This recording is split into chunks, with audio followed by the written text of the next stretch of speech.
Dr. R.J. Rushdoony, RR 161 CJ 160. Punishment. From the Easy Chair, excellent colloquies on various subjects. This is R.J. Rushdoony, Easy Chair number 270, July the 3rd, 1992. This evening, Otto Scott, Douglas Murray, Mark Rushdoony, and myself will discuss a very controversial subject, punishment. We live in a time when punishment in any form is regarded as very, very wrong. We have a situation whereby any parent spanking his child, let alone a teacher, is liable to be arrested for child abuse. That depriving a child of anything as a punishment is also child abuse. And we have the spectacle recently when John Gotti, the criminal syndicate leader, was sentenced of a mob outside protesting it, and the leader of the mob saying, "John Gotti has a constitutional right to be innocent." So punishment is regarded with horror today. And as a result, we have more and more flagrant behavior in every area of life. For example, when I was young, tennis was referred to as the sport of kings. It was a gentleman's game. It was conducted with a courtliness, and everything was done to make sure that the proprieties were maintained. Now, the players are abusive of the referee, they are foul-mouthed, and this is a part of the appeal of the game to many, apparently, who go to watch these matches. And we are seeing a decline in baseball of referees who are ready to lower the boom on players, because what used to be commonplace is now regarded as too strict a discipline. So in one area after another, we're seeing the decline of punishment for offenses that should be punished, and a feeling that punishment somehow represents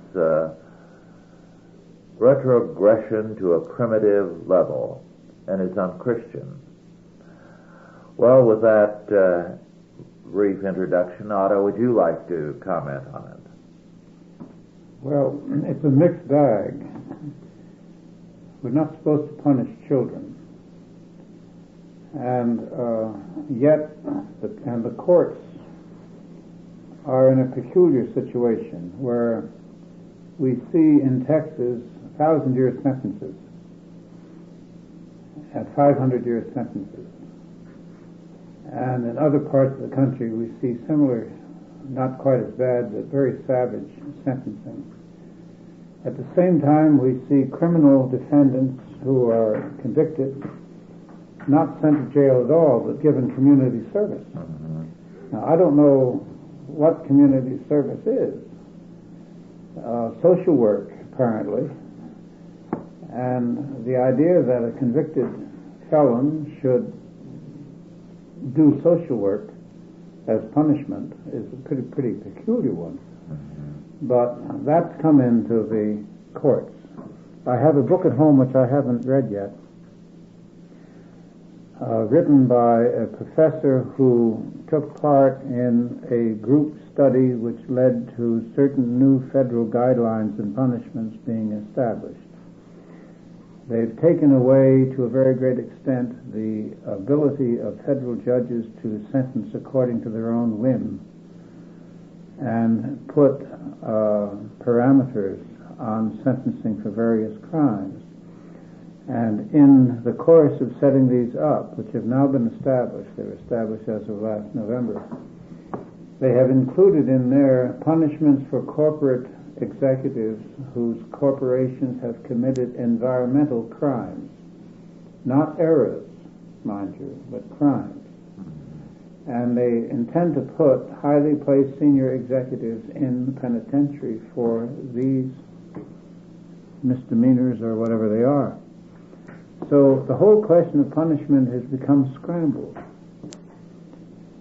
It's very hard to define what constitutes punishment today.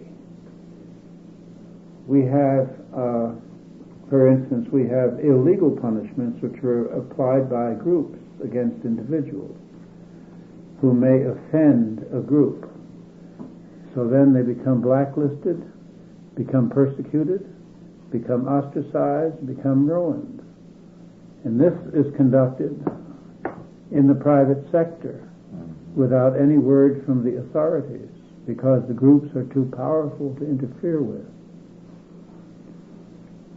So while the rhetoric is against punishment, the reality is that punishments are actually expanding. Very interesting point. Well, I think most people's perception now is that punishment is no longer based on the law because people don't know what the law is. There's so many laws being passed at the rate of 3,000 a year in California and thousands of laws around the country. Nobody really knows anymore when they're breaking the law. I mean, virtually anything you do, there's a law somewhere that says that you can't do it. So the punishment now is based more on the prevailing government agenda. If the prevailing government agenda is a liberal program on the environment, then they forget about the law. It's arbitrarily and capriciously applied in order to force people to accept a particular agenda. It's just like Oliver North's being tried on the Boland Amendment. Which wasn't a law. It wasn't a law, but because it was a political hatchet job. But that was the prevailing agenda that they wanted to put across. So it doesn't mean anything. The law doesn't mean anything except what they say it does. And judges, of course, will candidly say that. The law is what we say it is, not what's written on the books. Who was a congressman, Hanson in Idaho? Yes. Who was convicted of a crime that didn't carry a penalty? Right. He was sentenced and went to jail. He was put in prison for a crime that, on the books, and the law did not carry penalty. He was put in prison for doing what all the other congressmen did without penalty. Apropos of what you said about how many laws there are, not being able to know the law, a whole other area of punishment now, and one of the most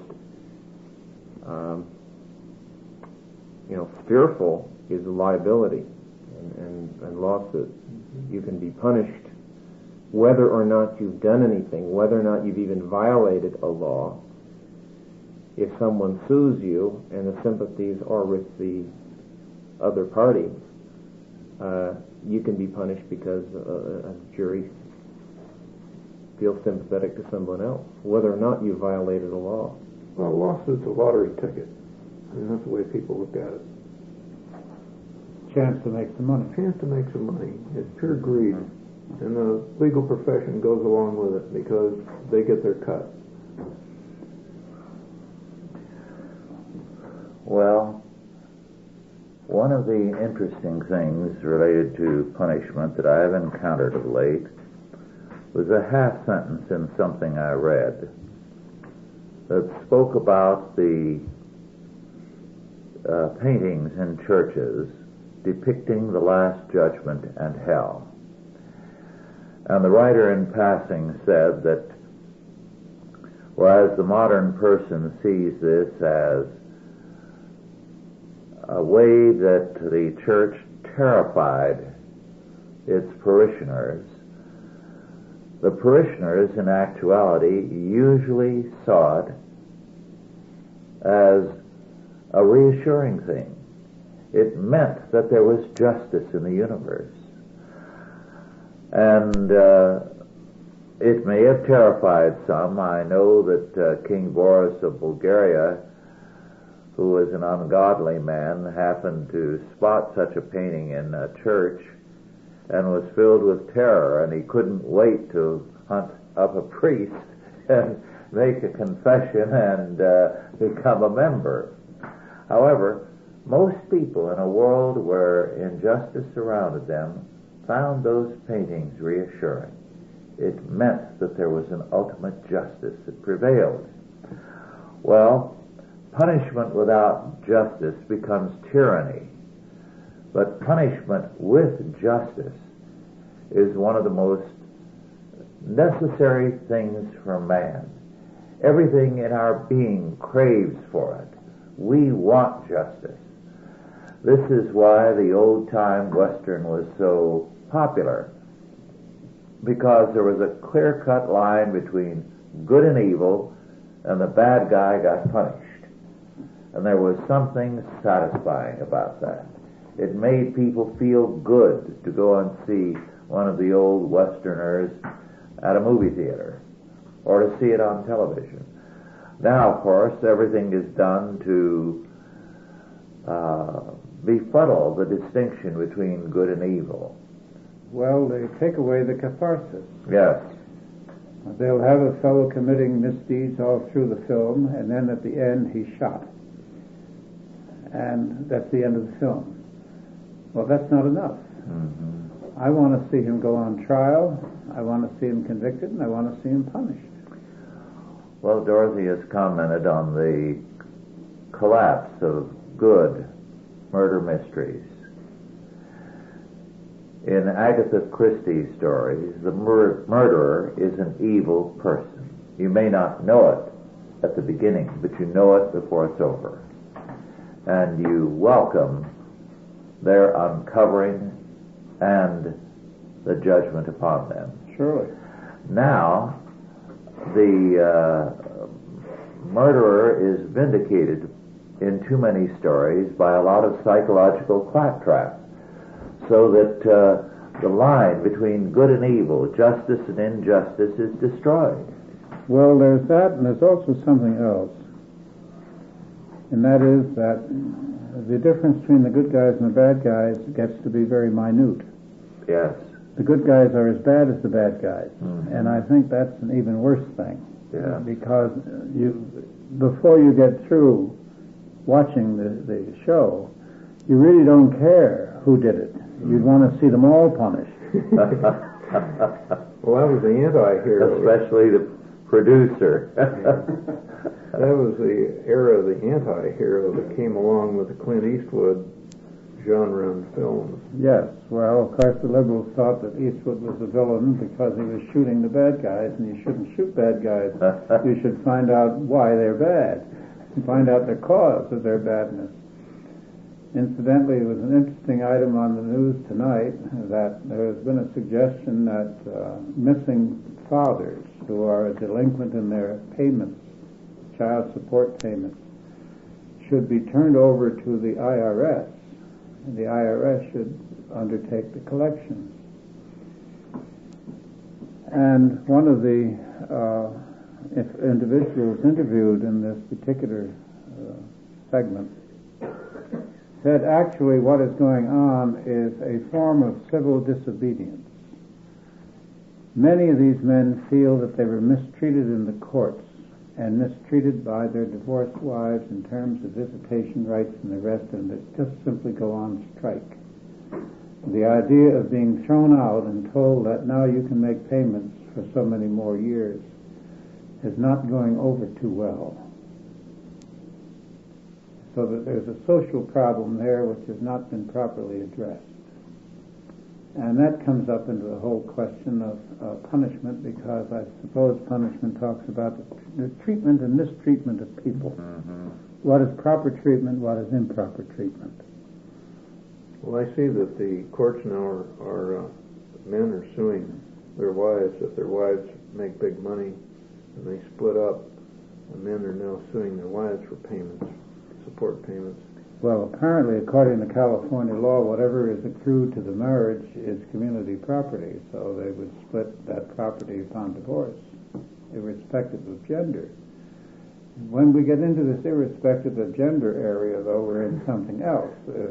It generally seems to mean irrespective of male gender. Mm-hmm. Well, of course, one of the areas where the loss of sound punishment has been tragic has been in public education. When I started school at the beginning of the 20s, the principal had a length of rubber hose that was used on the backside of any misbehaving child. And when a child was, I think I've mentioned this before, sent to the office, all the teachers were notified. They must have had a buzzer system, because they opened the door and you could hear that kid wailing before the first blow, and all up and down the halls it echoed. Everybody was in line. The idea of punishment is a healthy one. It meant that the schools were disciplined and the children learned to respect that discipline. There's nothing like that now. As I recall it, my experience was more that your family would discipline you, and you were disciplined by the time you got to school. Mm-hmm. The other thing was that you didn't pass unless you passed. Mm-hmm. Yeah. So I remember in the 6th grade in New York City, there were fellows there that had mustaches. They had been held back until they were at shaving age. Yes. And they had no intention of passing either, by the way. They just sat in the back. But I think the question comes up in capital punishments. I mean, the latest execution in California, there was a large crowd outside protesting. He had killed, I think, 4 people. That's a lot of people. And still people thought that he should not be executed. Harris, is that his name? Yes. Robert Alton Harris. They gave him his middle name all the time as though he was a dignitary. Right. Mm-hmm. Well, such people may have felt that Harris should not be executed, but I'm afraid, Otto, some of them feel that you and I should be, and others as well, because they're savagely intolerant to everyone on our side, to everyone who's a Christian. We are regarded as fascists. We are regarded as evil because we believe in justice in a biblical sense, because we hold to moral standards other than their own.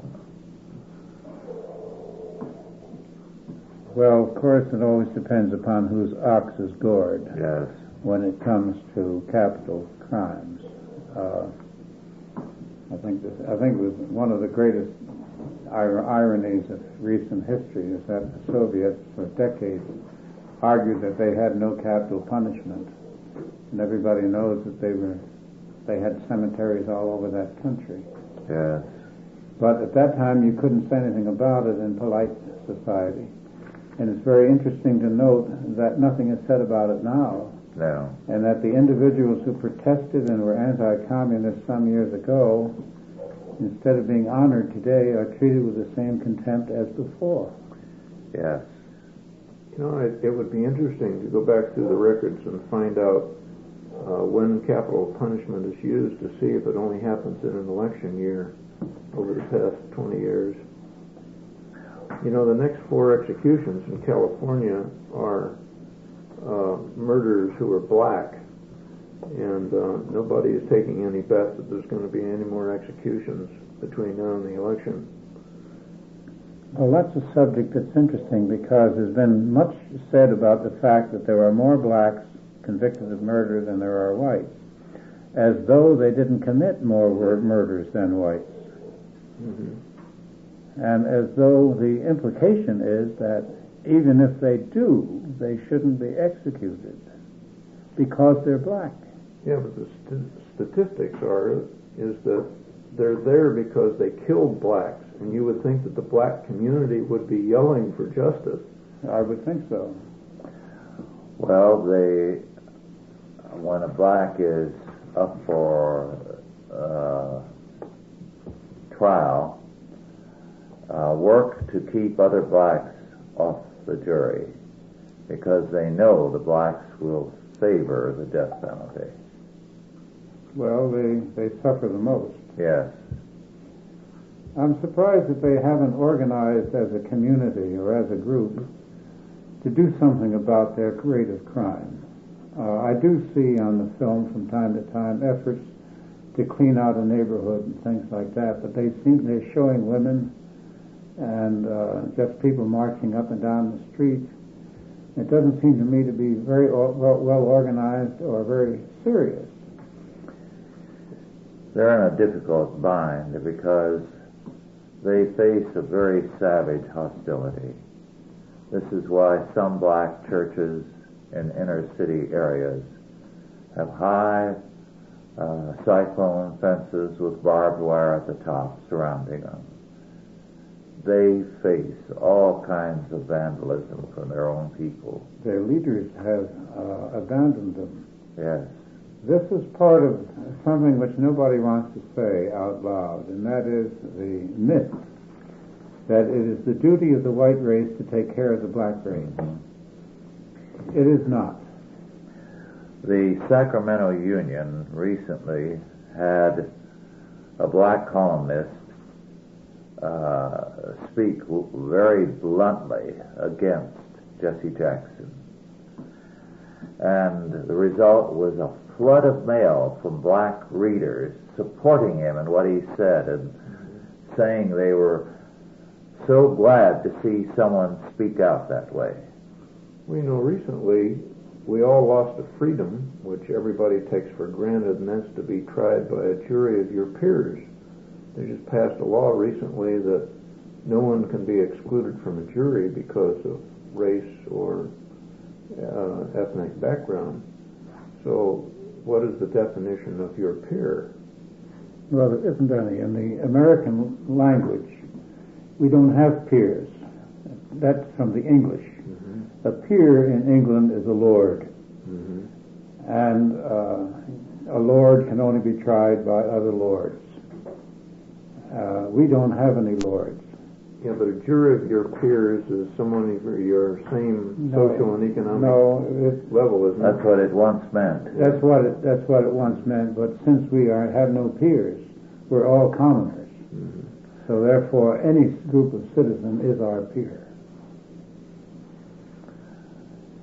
It was after the 50s that the new meaning of peers came in, or the destruction of the meaning of peers.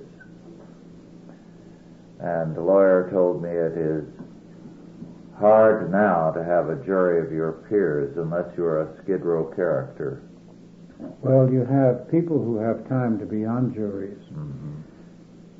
And Anne was on a jury in San Diego, and she said that it was her arguments which brought in an innocent verdict.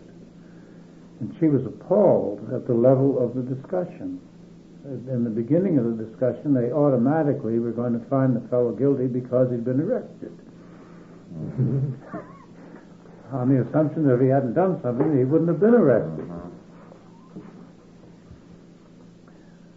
Well, when you have an absence of moral education in a culture, when the people have no Christian faith, how are they going to be able to discriminate? Well, they can't. In fact, they've been told that they shouldn't. Yes. Well, strike another blow for the public school system. Kids are not taught to think for themselves. Well, they're taught to go along with the crowd, and they're taught to find out what the crowd thinks in various ways, and they get to be very shrewd at that. Not to stand out and not to be alone. I don't know what's going on in the military today. I'm sure it's pretty terrible, but because it's been politicized. But I know that at sea, we only had 38 men on the merchant vessel, and every man, of course, has got assigned position. You have so many ordinaries and so many able seamen. You have one boatswain and 3 mates and that sort of thing. Some idiot judge in Chicago gave us 2 juvenile delinquents on one vessel I was on. He thought that was the proper thing to do, so I was stuck with him.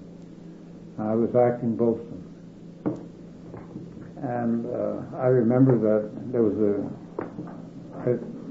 a barrel with some oil, heavy oil in it.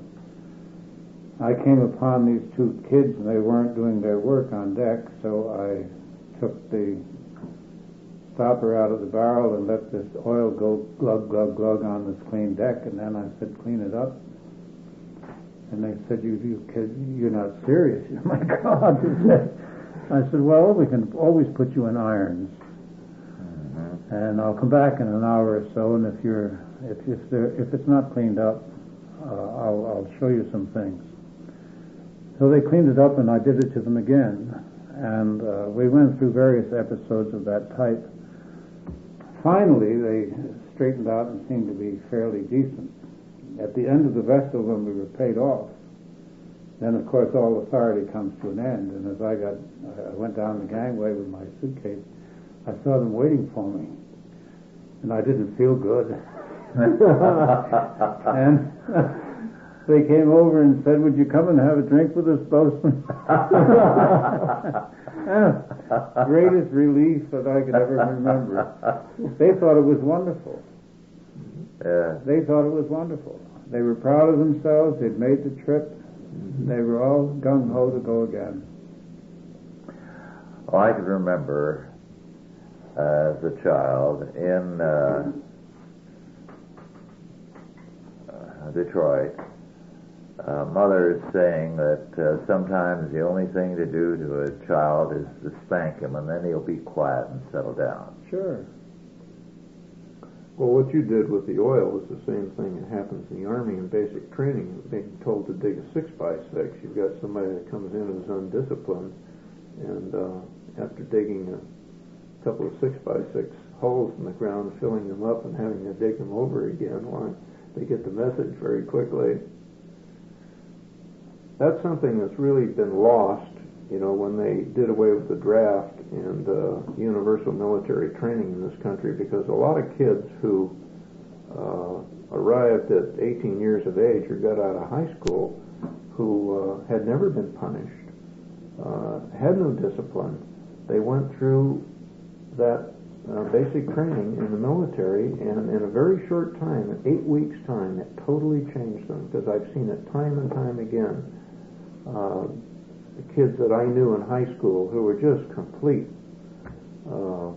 unruly, undisciplined individuals, and they were totally different people. I mean, after 8 weeks of basic training, you'd meet them, when we got out, and they were just totally different, very well-mannered,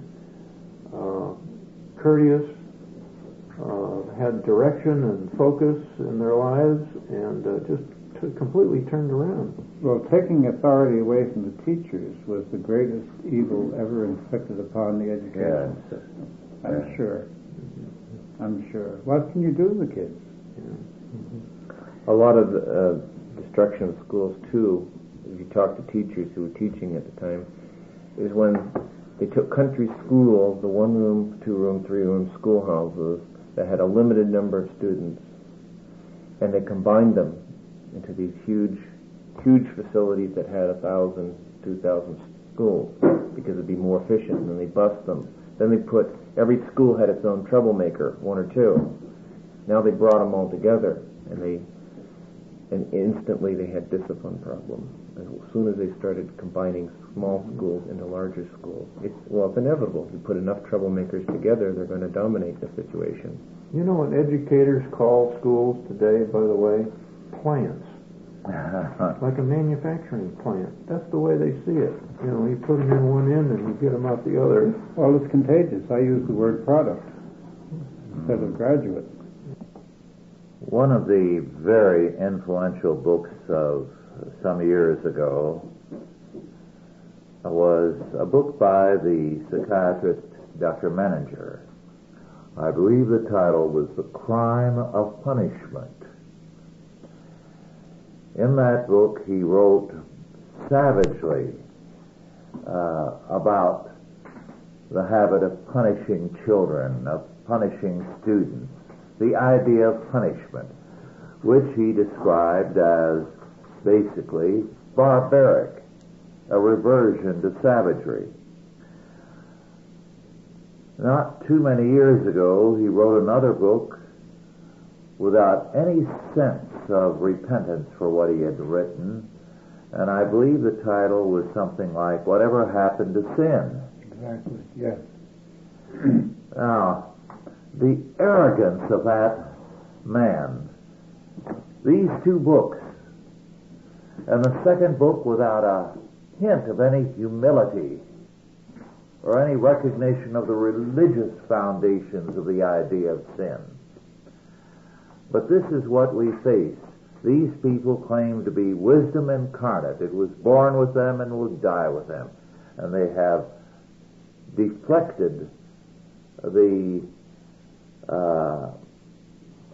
population from their Christian heritage and are now busily reshaping it into a non-theological return to some kind of idea of wrongdoing. Well, they've substituted the word liability, and they also use the word accountability, to be accountable, because you put people together in groups, let's say in corporations, or for that matter in nations. I mean, Churchill and Air Vice Marshal and Dr. Lindemann agreed on Lindeman's advice that the way to win World War II was to break the will of the German people. And they thought that the people who would be the most easily broken would be the working class. So if you bombed the working class sectors of the German cities, destroyed their homes, they wouldn't be able to work. The whole German war effort would collapse. And they bombed, of course, Dresden and other places where there was no military targets at all, terror bombing, which we later picked up in Iraq, which we did in Iraq. Mm-hmm. We told the people here that it was precision bombing, but it wasn't. It was terror bombing. And because that's our military policy today. And I think we went over this once before, that these people were punished for not for anything they'd done. These were civilians. Mm-hmm. The civilians didn't declare war. Civilians didn't send the Air Force over London. Mm-hmm. These were women and children, which most men at most periods of history have always felt shouldn't be involved in this kind of thing. And there was recently a statue we put up to Air Vice Marshal Harris, I believe his name is, I've forgotten now. And there was some protest about it. He was the only one, incidentally, that wasn't made a peer, because there was a lot of people in England and elsewhere during World War II who felt that the war had gone off track. Yes. It had ceased to have, it was not a good war. It was a war more horrible than I want to talk about. And that's now forgotten, Otto. It's as though it was from start to finish a righteous cause on our part. It was a horrible, horrible war. 36 million people lost their lives and many more million injured and all kinds of lives distorted. Well, all right, there was punishment then without a crime. And it's called war itself a crime. And we are running into this area where Christianity no longer sets bounds for behavior for the whole society. It's whatever seems suitable to the goal. I mean, one fellow said, if the end doesn't justify the means, what does? You get the World News Digest, don't you, Otto? Not anymore, I don't think Oh. I do. No. Well, in the recent issue, there was a very interesting account, and I had seen a note about it elsewhere. Dr. James Billingsley, the historian, now the librarian of the Library of Congress, found that so many of the men working there, especially the PhDs, were stealing rare books on a wholesale basis. He barred them from the stacks. Sure. And the union now is working to have him ousted. I'm sure. Because their thesis is they have a right to those books. Well, Not only have we abandoned the idea of punishment, but we are abandoning the idea that there can be a crime, that there is guilt. well, libraries, first the politicians are not funding them. The libraries in the United States in the first place were created by people like Carnegie and J.P. Morgan and others. They were the ones who put up the money for these enormous libraries all across the country so that people could educate themselves. Yes. I'm a product of public libraries in a very large measure. I've spent years of my life in them. But libraries today, they go to the library today to find the answer to quiz shows, to write a school paper, but not for the library themselves as a place to explore. The San Diego, the college in San Diego, California College in San Diego, still had open stacks, and I was amazed because I used to go out of there with suitcases and had them on long-term assignments. Marvelous. But most of the libraries today do not have open stacks. They have closed stacks. I understand in the Harvard Library, one of the best in the country, they have turnstiles. And they have cameras because of the pilferage. Yes. So, why, on what terms do we punish today? What is the point? The real crimes, in my opinion, seem to be new crimes. Defamation of a group, Yes. which has now expanded to the point where any criticism whatever is considered defamatory. We have now sacred groups. And of course we have the obscene groups, like the white middle-class males, Yes. But these are crimes which are punished. Well, when you go down the list, the church has been undermined. Discipline in the schools has been undermined. We no longer have compulsory military service. So is it any wonder that kids don't grow up until they're 30 years old? They don't get married until their 30s. They can't accept any responsibility that marriage entails until they're 30. We've got a whole generation here of perpetual adolescence. Well, the profile of maturity seems to be vanished. I don't know when it vanished, but have you ever seen any commentary on what is a mature person? The word now means old. After World War II, we had very quickly the development of a youth culture. There were a number of things that contributed to it. First, those who married during the war years and immediately thereafter remembered the Depression, and they did not want their children to go through what they did. Mm-hmm. So they indulged them, they did not discipline them, and by the end of the 50s, the image of what was desirable had so shifted that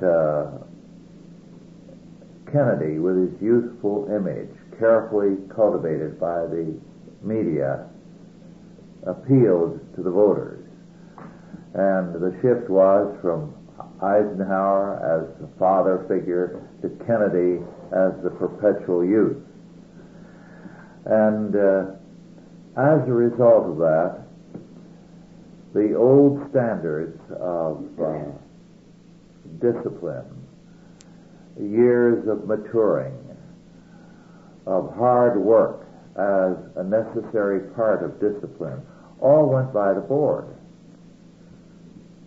Oswald really missed the mark. If he had shot Kennedy's barber instead of Kennedy, we wouldn't have these 2 or 3 more generations of Kennedy clones that are in the Congress now. All will go to the same barber, the same haircut, the same image, the same style. They go to the same tailor. Well, it's an odd thing because Nixon and Kennedy were about the same age. And Kennedy got in by 0.1 or something like that, 120,000 votes out of all those millions, and most of those stolen in Texas and Chicago. And then suddenly he had a mandate. When Reagan had 49 states out of 50, they said he hasn't got a mandate. So this propaganda, and propaganda has become another punitive instrument. It can reward and it can punish. Yes. A bad press will ruin you. So we have what I keep coming back to, extra legal punishments in our society for crimes that are not on the books. Yes. And the crimes that are on the books very are increasingly going by the board. Very erratic. I've heard our county planning department recently took an aerial tour of the county. And one of them made a comment that we've got to have more cluster development. That is, they'll have a street with homes, like a subdivision, and not allow any more of these 20 or 40 acre parcels.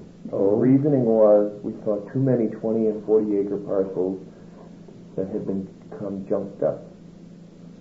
So her answer was, let's not allow any more development where people are allowed to own large parcels. Well, that's our ruling class. And that's our planning department in the county. About 25 years or so ago, my cousin, farmer, was on a state commission, and a planning director came and talked to them, and the goal, openly stated, was to abolish farm dwellings. That the farmer was to live in town and go out to the farm each day to work. That's the medieval pattern. Yes. And their objection to it, the farmer's objection, was the idea is ridiculous. For one thing, how are we going to get tractors and other heavy equipment out every day to the farm if you want a clean development in the country? But these people have no realization of anything except their plans. And they were going to punish the farmers by saying that the farming areas are messy.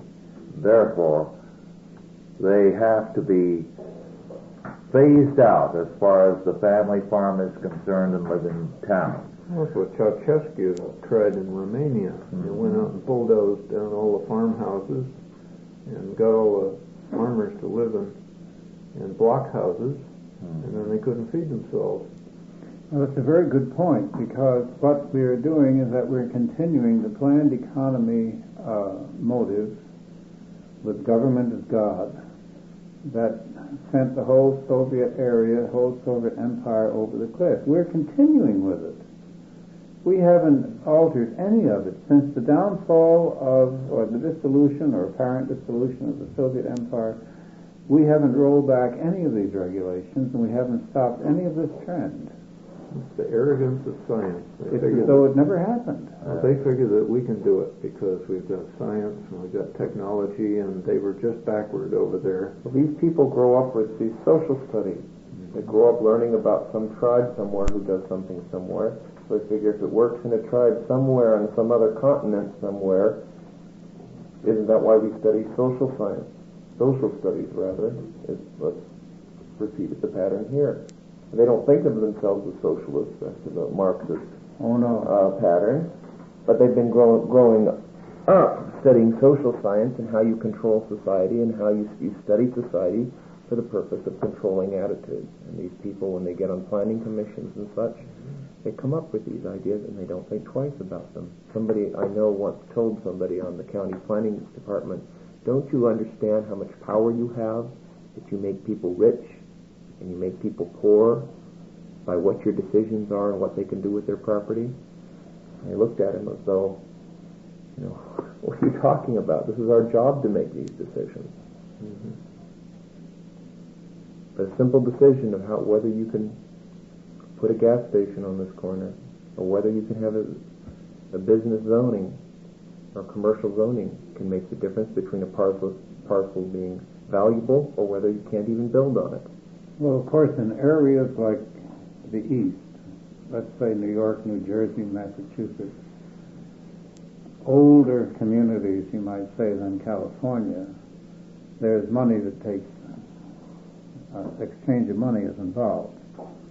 You have corruption that goes all the way down to the smallest clerk. And these decisions are weighted on who gets what, and sometimes who is who, what race, what group, and so forth, because groups accumulate political power, political position, and they use it. These are some of the American realities which are never written or discussed, but which every professional politician knows. One of the interesting things, I think, about the whole subject of punishment is that Karl Marx very early wrote that, putting it in my terms, the idea of hell is an inescapable one. People need to know that there is a judgment. And he said, of course, we don't believe in the old biblical idea of heaven and hell. We are going to create heaven on earth, and we need to create a hell on earth for those who will not bow down to our will, to our plan. So the whole idea of slave labor camps, concentration camps, was not something that came about under Stalin. Marx called for it. He felt there had to be a hell, a Marxist hell, so that people would know that there is a punishment for divergence from the requirement. Well, it's very interesting because you're bringing up really the divergence from Christianity into the Marxist heresy. The thing about the Christian faith, I believe, that has been pretty much lost to sight is that according to the Christian faith, we're all going to live forever. And this is just the first station. Mm-hmm. Now, if you're going to live forever, you should have a different view of what's important and what's not important on this earth. And we're talking here as though, or let's say our society is now talking about punishment. First of all, it's talking dishonestly. It's not admitting the punishments that are actually applied, the social sanctions that are actually applied to people. The whole nation is being punished by its government, in my opinion, because we are slow in understanding that it is our duty to obey orders.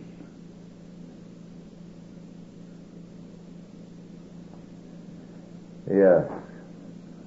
And like Marx, Washington is busily creating its own version of hell for those who will not fall into line. Well, in another couple of years, at the most, when the effects of the Clean Air Act really take hold, there's going to be an awful lot of people who will realize what a noose that we put around our own throats in the name of a nice environment. Mm-hmm. All kinds of little businesses are going to fold up. And people are going to go to prison. Yes. Just like the wetlands put some people in prison. Already, a number. In the most preposterous kind of context. For example, the man who cleaned up what had been a junk yard area on his property was accused of tampering with a wetland and sent to prison. That's right. And although there were a lot of articles written about it, I noticed he wasn't released. No. And I noticed that the people who made the decisions to prosecute him have never been named. No. And the judge who applied the law was never named. We've got what amounts to practically an anonymous government. The press never gives us the names of the people who do this.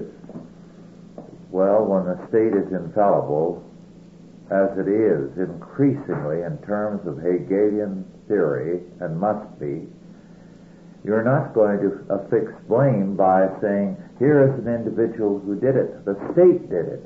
And the state is God walking on earth. Well, it's very interesting because God's rules are a marvel, of course. The punishment is always immediate. Mm-hmm. If you make a mistake, if you don't breathe for 5 minutes, you're dead. If you open your mouth at the bottom of the swimming pool, that's the end. I mean, these are inexorable laws, and the punishment is immediate, and that's it. And if you commit what amounts to intellectual crimes in a social sense, your society kills itself. Yes. And it's immediate. It isn't protracted. It isn't long range. Mr. Bush, I understand, is surprised to discover that it looks like another recession is coming our way. I'm surprised that he's surprised. Well, if you do not believe in God, you will not believe that there is a fixity in the moral order, that the wages of sin are always death.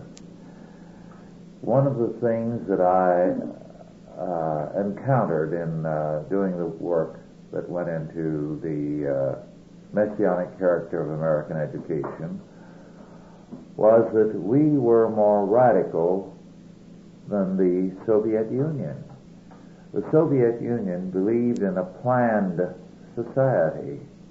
In other words, they believed that their plan was good and it had to be imposed willy-nilly. But our thinkers, our planners, did not believe in an overall plan that was always good.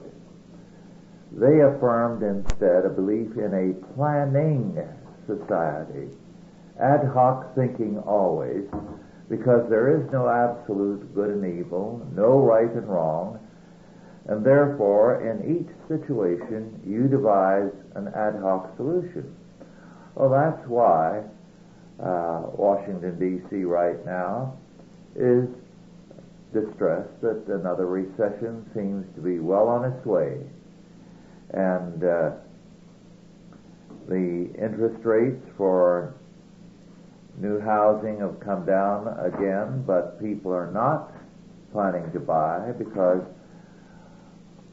it appears that a growing number of Americans are afraid that after the election in November they may well be out of a job. Well, there's a bunch of banks that are slated to go under, and they're just keeping them going they're losing, I forget how many millions a day still on banks that are insolvent, and they're just keeping that quiet until after the election. I mean, what's that going to do to consumer confidence when these banks go under right after the election? Well, that brings up the real truth about punishment, and that is that misbehavior brings inevitable punishment. There isn't any way you can escape. And what we're witnessing in our entertainment and literature world and so forth, our fantasy world, you might say, created by our artists of various sorts, is that it has departed from reality, and it has convinced a great many people that their behavior has nothing to do with the consequences. Well, the political sphere in this country has become like that. They've exempted themselves from the laws, and they live in their own fantasy world. That's true. And therefore the government is in a fantasy which believes that it can survive no matter what it does. And you know that's a fantasy. Well, our time is virtually up. Is there a last statement or two that any of you would like to make on this subject? Yes, I think we should have some bumper stickers printed up that say, Christianity is good for your mental health. That's a good one. Yes. I like that. You might try that. You may get a few rocks. Well, our time is nearly over. Thank you all for listening, and God bless you. Authorized by the Chalcedon Foundation. Archived by the Mount Olive Tape Library. Digitized by ChristRules.com.